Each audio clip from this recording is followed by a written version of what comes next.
Thank you for joining in today. If you're new, don't forget to subscribe and click the bell so then you can get notifications on all my new weekly art lessons. And for today, I have a product review and a quick demonstration here with some watermelons.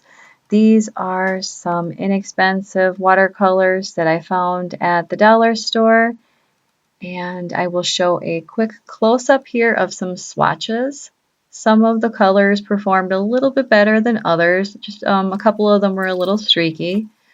And there they all are, the 12 of them.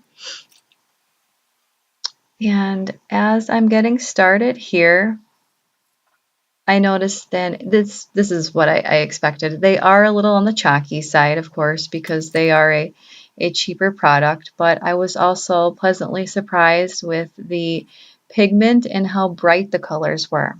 I left the swatch on the side there so you can see the yellow, pink, and orange were very bright and vivid. The blues and greens were a little streaky. But again, I mean, that's to be expected. And I continued here to mix the pink with a little bit of red in a minute, just to deepen it up a bit for the watermelon slices, just to add a little bit more contrast. And the colors did mix very well for something that was, just a cheaper product from the dollar store. That's something to keep in mind. The yellow and the greens I mixed for the bottom part of the melon there. And it blended very, very well and created its own limey color, like a nice lime green.